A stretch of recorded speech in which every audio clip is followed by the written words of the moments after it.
হযরত আবু বকর রাদিয়াল্লাহু তাআলা মসজিদ থেকে উঠে একটা দৌড় দিলেন। ওদিকে হযরত ওমর রাদিয়াল্লাহু তাআলা উঠে একটা দৌড় দিলেন বাড়িতে। আবার ওদিকে হযরত ওসমান রাদিয়াল্লাহু তাআলা দৌড় দিলেন বাড়িতে। হযরত আবু বকর রাদিয়াল্লাহু তাআলা বাড়ি থেকে ফিরলেন, হযরত ওসমান রাদিয়াল্লাহু তাআলা বাড়ি থেকে ফিরলেন। আর ওদিকে হযরত ওমর রাদিয়াল্লাহু তাআলা তিনি মসজিদে উপস্থিত হলেন। এবার সবাই তাকিয়ে দেখে হযরত আবু বকর রাদিয়াল্লাহু তাআলা একটা পল্লী বেঁধেছেন। এই পল্লীর মধ্যে শায়দে আজামা এর মধ্যে আছে, এর মধ্যে থালা বাসন যেগুলোর মধ্যে খানা খান সেটাও আছে। আল্লাহ রাসূল সাল্লাল্লাহু আলাইহি ওয়াসাল্লাম বললেন, ও আবু বকর, এই পল্লীটা তুমি খোলো দেখি এর মধ্যে কি কি আছে।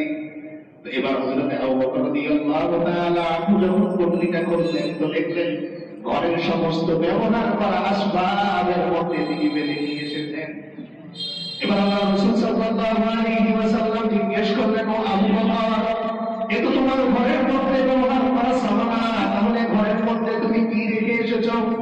তো হযরত আবু বকর রাদিয়াল্লাহু তাআলা বলেন, ও আল্লাহর রাসূল, আমার ঘরের মধ্যে আমার আল্লাহ আর আপনাকে আমি রেখে এসেছি, আর বাকি ঘরের মধ্যে যা সামান ছিল সব পরিবেদে আপনার দরবারে উপস্থিত করেছি। সুবহানাল্লাহ।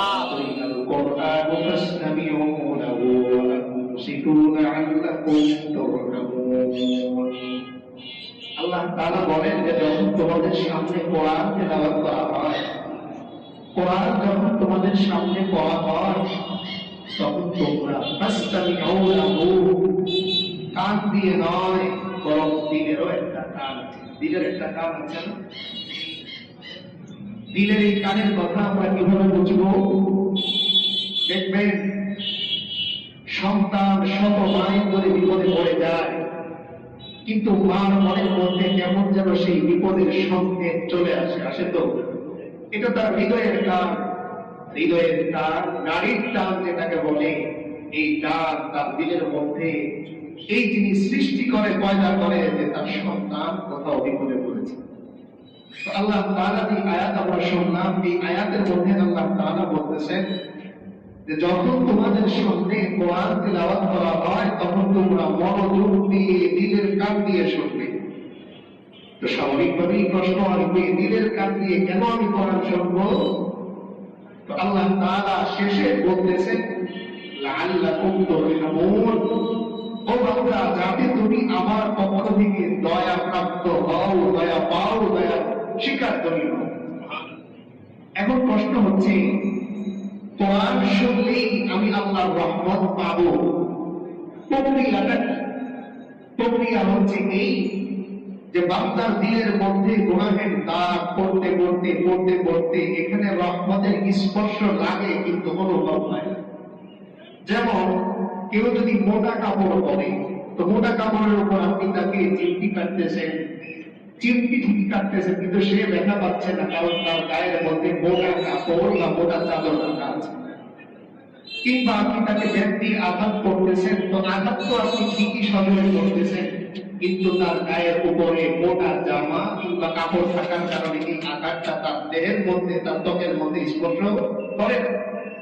ঠিক তেমনি বান্দাও যখন গুনাহের মধ্যে থাকে, বাহিরের পরিবেশের মধ্যে থাকে, তো এই বাহিরের পরিবেশ, গুনাহের পরিবেশ, নোংরা পরিবেশ আস্তে আস্তে তার দিলের মধ্যে আবরণ সৃষ্টি করে, তার রোহের উপর আবরণ সৃষ্টি করে, যে আবরণের কারণে আল্লাহ প্রতিদিন প্রতি মুহূর্ত তার উপর রহমত নাযিল করেন, কিন্তু বান্দা টের পায়।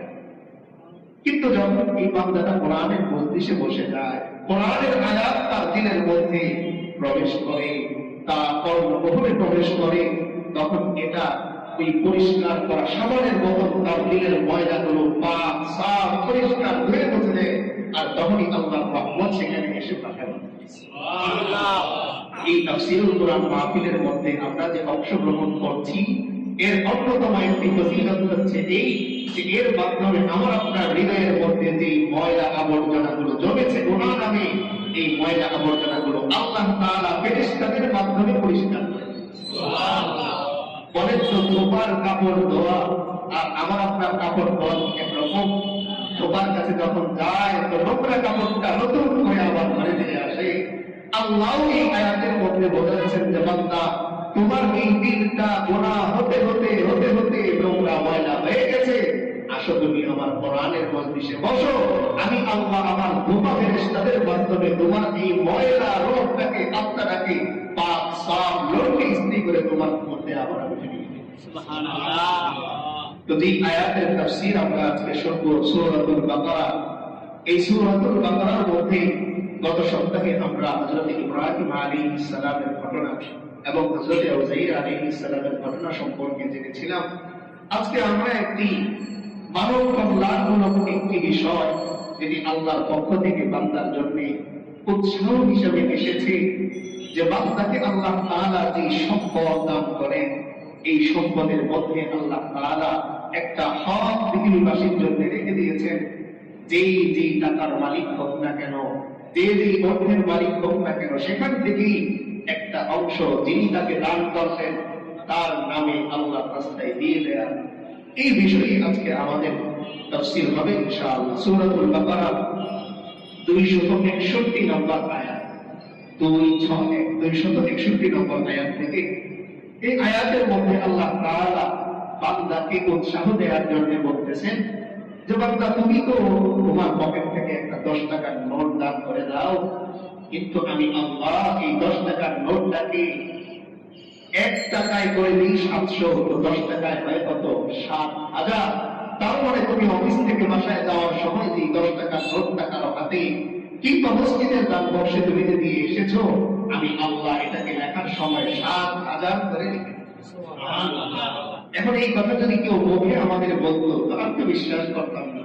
তাই আল্লাহ নিজেই ক্লিয়ার করতেছেন যে যেহেতু লিখি আমি, আমার ফেরেশতাদের মাধ্যমে আমি লেখাই, তাই আমার পক্ষ থেকে সময় ঘোষণা। তো আল্লাহ বলতেছেন মাতালুল লাযীনা ইউনফিকুনা আমওয়ালাহুম ফী সাবিলিল্লাহ। আল্লাহ তাআলা বলেন যে সমস্ত বান্দারা তাদের সম্পদগুলো আল্লাহর রাস্তায় খরচ করে তাদের দৃষ্টান্ত উদাহরণ দেন। একটা কথা বোঝানোর জন্য উদাহরণ দেয়, অনেক সময় উপমা দেয়, দৃষ্টান্ত দেয়। তো আল্লাহ দৃষ্টান্ত দিচ্ছেন যে তোমার এই দানটার দৃষ্টান্ত কি জানো? কামাতালি হাব্বাতিন আম্বাতাত সাবআ সানাবিল।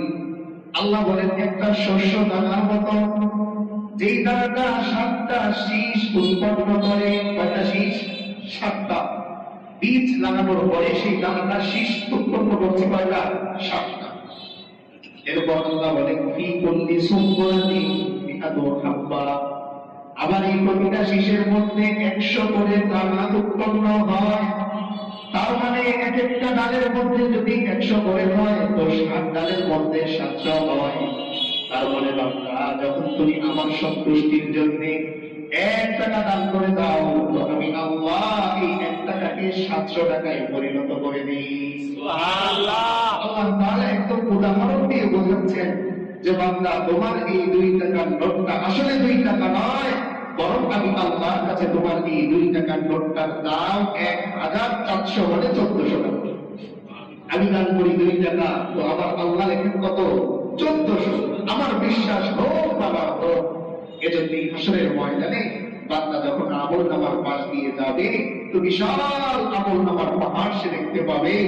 তখন সে জিজ্ঞেস করবে, ও আল্লাহ এত এত নেককার, না জানি সে কত সৌভাগ্যবান। তখন আবার আল্লাহ কুদরতি ভাবে তাকে বলবে, ও বান্দা হাদা আমালুকা, এটা তোমারই আমল, এটা তোমারই অর্জন করা আমল। তখন বান্দা বলবে, ও আল্লাহ এত আমল তো আমি করিনি আমার জানা মতে, কিভাবে আমার এত আমল হয়ে গেল?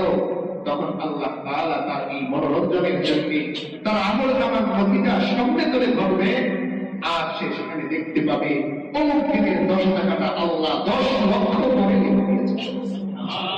কোরআনের মধ্যে আল্লাহ তাআলা বলেছেন 700, অন্য আয়াতের মধ্যে পাওয়া যায় ওয়াল্লাহু ইউদাইফু লিমান ইয়াশা। আমার আল্লাহ যাকে চান তাকে আরো বাড়িয়ে দেন। কত বাড়ান এর কোনো সংখ্যা নেই। এজন্যই দেখবে মানুষ বলে বিপদের সময় যে 10 টাকা দেয়, এই 10 টাকার দাম 10 কোটি টাকা। এজন্য দেখবেন নাতি দাদার জন্য 5 টাকা দিয়ে একটা বিস্কিটের প্যাকেট নিয়ে এসেছে, তো দাদা এই বিস্কিটের প্যাকেটটা খায় না, বলে এটা যত্ন করে রেখে দাও, এটা আমার নাতি এনেছে। তো যদি তার স্ত্রী অর্থাৎ দাদুকে এই কথা বলে, 5 টাকার একটা বিস্কিটের প্যাকেটটা যত্ন করে রাখার কি আছে? তো দাদা বলে, আমার নাতির হাতের 5 টাকা, এটা আমার কাছে 5 কোটি টাকা দাম। আল্লাহ বোঝাতে চান যে বান্দা, তুমি যখন আমার জন্য 5 টাকা দান করে দাও, তখন আমি আল্লাহর কাছে ওটা 5 কোটির সমান। তো এই কথাই আল্লাহ বোঝাচ্ছেন যে সমস্ত বান্দারা দান করে, তো তাদের এই দানের দৃষ্টান্ত যে তার 1 টাকা যেন একটা শস্য দানা, যে শস্য দানার মধ্যে শীষের সংখ্যা 7, আর প্রত্যেকটা শীষের মধ্যে আবার দানা তৈরি হয় 100 করে, তার মানে 7 100 700। তো আমার বান্দা আমার সন্তুষ্টির জন্য 1 টাকা দেওয়ার সঙ্গে সঙ্গে আমি আল্লাহ সেটাকে 700 পরিণত করি। এরপরে অংশে আল্লাহ এখানে আবার বলতেছেন, আল্লাহু ইউবাইদু লিমান ইয়াশা। আল্লাহ বলতেছেন বান্দা যদি আল্লাহকে বলে, ও আল্লাহ 700-র মধ্যে কি সীমাবদ্ধ হবে কিনা? তো আল্লাহ বলতেছেন, আমি আল্লাহ যার জন্য চাই তাকে আরো বাড়িয়ে দেই। তো এখান থেকে আমরা কি বুঝলাম? বললাম হচ্ছে এই, আমার নিয়তের উপর নির্ভর করে আমার সংখ্যা আমলের কতটুকু লেখা। তার মানে আমার কঠিন মুহূর্ত, ঘরের মধ্যে বাজার নেই, এই মুহূর্তে আমার কাছে 10 টাকাই আছে। এখন আমার এখান থেকে গাড়ি ভাড়া হচ্ছে 10 টাকা। এখন স্বাভাবিকভাবে যুক্তি তো ধরে না যে এই 10 টাকা আমি দিয়ে দিব, বরং আমার তো আমাদের বাসায় পৌঁছা উচিত। এই মুহূর্তটায় আমি যদি আমার আল্লাহর কথা মনে করে যাচ্ছি, তো বাম পাশে মসজিদের দান বাক্স কেউ দেখে না, আমি আস্তে করে ওই বাক্সের ছোট্ট ওই এই অংশ, একটা অংশ দিয়ে আমি ভেতরে 10 টাকার নোটটা রেখে দিলাম। তো আমার আল্লাহ সঙ্গে সঙ্গে ওনার শান অনুযায়ী যতটুকু আমার জন্য দরকার এতটুকু নেক তিনি রেখে দেন। এজন্য সংখ্যা এখানে আর বলেননি, বরং আল্লাহ বলতেছেন, আল্লাহু ইউবাইদু লিমান ইয়াশা। বান্দা তুমি 700 শুনে আবার থমকে যেও না, আমি আল্লাহ তোমার সাথে সংখ্যায় চলি না, তুমি সংখ্যায় চলো, আমি আল্লাহ সংখ্যায় চলি না। এজন্য আল্লাহ কোরআনের এক জায়গায় বলেন, ওয়া ইন তাউদ্দু নি'মাতাল্লাহি লা তুহসুহা। ও বান্দা তুমি আমারে ডাকো মনে মনে সংখ্যা হিসাব করে 100 1000 1 লক্ষ 1.5 লক্ষ, কিন্তু বান্দা আমি আল্লাহ তোমার সাথে কেমন নিয়ামতের লেনদেন করি। সারা জীবন যদি তুমি আমার নিয়ামতগুলো গোনা শুরু করে দাও, তো তুমি কোনোদিন শেষ করতে পারবে না। আমি সংখ্যায় গণি, কিন্তু আমার আল্লাহ সংখ্যায় গণেন না। আমি যখন সকালে নাস্তা খেতে বসি, ফজর পড়ি নেই, তো আমার আল্লাহ আমার দিকে তাকিয়ে বলেন, বান্দা খাও, ফজর তো বড় নাই, মনে রেখো, যাও তোমার খানা আমি বন্ধ করলাম না। হিসাব তো তাই বলে, ফজর পড়ি নেই তো নাস্তা বন্ধ, কিন্তু আল্লাহ বলেন, বান্দা তোমার সাথে আমি সংখ্যার লেনদেন করি না। তুমি আবার যখন দুপুরে খেতে বসো, মজার মজার আইটেম তোমার সামনে, ফেরেশতারা আল্লাহর কাছে অনুমতি চায়, খাবারটা আল্লাহর কাছে অনুমতি চায়। ও আল্লাহ বলেন, আমি ওর ভেতরে যে ওর জন্য অসুস্থতার কারণ হয়ে যাব, কিন্তু আল্লাহ বলেন না, আমি আমার বান্দাকে এত অল্প দিন ধ্বংস করতে পারি না, বরং তার জন্য এখনো পর্যন্ত সুযোগ আছে, তাওবার সুযোগ আছে, ইস্তেগফারের সুযোগ আছে। আমার বান্দা যদি রাতের শেষ ভাগে এসেও আমার কাছে তাওবা করতে পারে, তো আমি আল্লাহ তার জিন্দেগীর সমস্ত গুনাহগুলো মাফ করে দেব। সুবহানাল্লাহ। একটা তাওবা আমার পুরো জিন্দেগীর সমস্ত গুনাহের জন্য যথেষ্ট, একটা তাওবা। আচ্ছা বলেন তো, যদি আজকে দোকানে এমন কোন সাবান পাওয়া যায় যে এই সাবানের বৈশিষ্ট্য হচ্ছে এই, যে এই সাবানের পানিটা গোলানোর পরে পৃথিবীর সমস্ত মানুষের কাপড় যদি এর মধ্যে দিয়ে দেওয়া হয় তো একসাথে পরিষ্কার হয়ে যাবে, এমন সাবান যদি বাজারে আসে, একটা সাবান দোকানে থাকবে? থাকবে? থাকবে না। এই সাবান আমি রুখে নিব, কারণ সাবান একটা, আর ওদিকে পরিষ্কার হবে সব। তো আল্লাহ বারবার বান্দাকে ডেকে বলেন যে একটা তওবা বান্দা তোমার জিন্দেগীর কোটি কোটি গুনাহ ক্ষমা হওয়ার জন্য যথেষ্ট। তুমি সাবানের জন্য দৌড়াও, কিন্তু তওবা করার জন্য তুমি কি করো না? কি করো না? এই আয়াতটা নাযিল হলো কখন? আয়াতের শানে নজুল কোন ক্ষেত্রে এই আয়াতটা নাযিল হলো? তাবুক যুদ্ধে যখন আল্লাহ রাসূল সাল্লাল্লাহু আলাইহি ওয়াসাল্লাম সাহাবীদেরকে ডাকলেন, তাবুক যুদ্ধের সময় সমস্ত সাহাবীদের হাত খালি। আমাদের যেরকম দেশে এই সিজনারি ধান কাটার সময় আসে, তখন অধিকাংশ কৃষকের হাত কিন্তু খালি থাকে, কারণ পুরো সময়টা জুড়ে সে এই ফসলের পেছনে টাকা ব্যয় করেছে পরিষ্কার করার জন্য, পানি দেওয়ার জন্য, মেশিনে চাষ করার জন্য। তো সবকিছুর ক্ষেত্রে পরিষ্কার করতে করতে টাকা ব্যয় করতে করতে হাত খালি হয়ে যায়। তো সাহাবায়ে কেরাম রাদিয়াল্লাহু তাআলা আনহুম আজমাইন তাবুক যুদ্ধের সময় সবার হাত খালি। তখন আল্লাহ রাসূল সাল্লাল্লাহু আলাইহি ওয়াসাল্লাম সমস্ত সাহাবীদেরকে ডাকলেন আর ডেকে বললেন, ও আমার সাহাবীরা, সামনেই তো আমাদের যুদ্ধ ময়দান প্রস্তুত, তো কিছু অর্থের প্রয়োজন, কিছু সামানার প্রয়োজন, তোমাদের মধ্যে কে কি দিবে একটু বলো। হযরত আবু বকর রাদিয়াল্লাহু তাআলা মজলিস থেকে উঠে একটা দৌড় দিলেন, ওদিকে হযরত ওমর রাদিয়াল্লাহু তাআলা উঠে একটা দৌড় দিলেন বাড়িতে, আবার ওদিকে হযরত ওসমান রাদিয়াল্লাহু তাআলা দৌড় দিলেন বাড়িতে। হযরত আবু বকর রাদিয়াল্লাহু তাআলা বাড়ি থেকে ফিরলেন, হযরত ওসমান রাদিয়াল্লাহু তাআলা বাড়ি থেকে ফিরলেন, আর ওদিকে হযরত ওমর রাদিয়াল্লাহু তাআলা তিনিও মজলিসে উপস্থিত হলেন। এবার সবাই তাকিয়ে দেখে হযরত আবু বকর রাদিয়াল্লাহু তাআলা একটা পল্লী বেঁধেছেন। এই পল্লীর মধ্যে গায়ে জামা, এর মধ্যে আছে, এর মধ্যে থালা বাসন, এগুলোর মধ্যে খানা খান সেটাও আছে। আল্লাহ রাসূল সাল্লাল্লাহু আলাইহি ওয়াসাল্লাম বললেন, ও আবু বকর, এই পল্লীটা তুমি খোলো দেখি এর মধ্যে কি কি আছে। তো এবার হযরত আবু বকর রাদিয়াল্লাহু তাআলা যখন পল্লীটা খুললেন তো দেখলেন ঘরের সমস্ত ব্যবহার করা আসবাবের মধ্যে তিনি বেঁধে নিয়ে এসেছেন। এবার আল্লাহ রাসূল সাল্লাল্লাহু আলাইহি ওয়াসাল্লাম জিজ্ঞেস করলেন, ও আবু বকর, এ তো তোমার ঘরের মধ্যে ব্যবহার করা সামানা, তাহলে ঘরের মধ্যে তুমি কি রেখে এসেছো?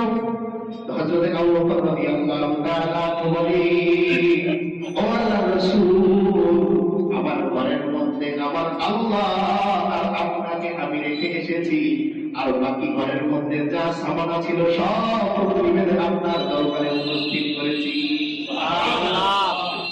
এরপরে হযরত ওমর রাদিয়াল্লাহু তাআলা আনহুর দিকে তাকালেন, আল্লাহ রাসূল সাল্লাল্লাহু আলাইহি ওয়াসাল্লাম জিজ্ঞেস করলেন, ও ওমর, তুমি কি নিয়ে এসেছো? হযরত ওমর রাদিয়াল্লাহু তাআলা আনহু বলেন, ও আল্লাহর রাসূল, আমি আমার পুরো সম্পদ দুইটা ভাগ করেছি। একটা ভাগ আমি আমার পরিবার সন্তানের জন্য রেখেছি, আরেকটা ভাগ আমার আল্লাহ এবং তার রাসূলের জন্য আমি নিয়ে এসেছি। এবার হযরত ওসমান রাদিয়াল্লাহু তাআলা আনহুর পালা। আল্লাহ রাসূল জিজ্ঞেস করলেন, ও ওসমান, তুমি বলো, তুমি আমার জন্য এই যুদ্ধের জন্য কি নিয়ে এসেছো? হযরত ওসমান রাদিয়াল্লাহু তাআলা আনহু বলে, ও আল্লাহর রাসূল, আমি আমার সম্পদ তিনটা ভাগে বিভক্ত করেছি। একটা ভাগ আমি সাধারণ মানুষের জন্য দান করব বলে রেখেছি, আরেকটা ভাগ আমি আমার পরিবারের জন্য রেখেছি, আর আরেকটা ভাগ আমার আল্লাহ এবং তার রাসূলের জন্য আমি উপস্থিত করেছি।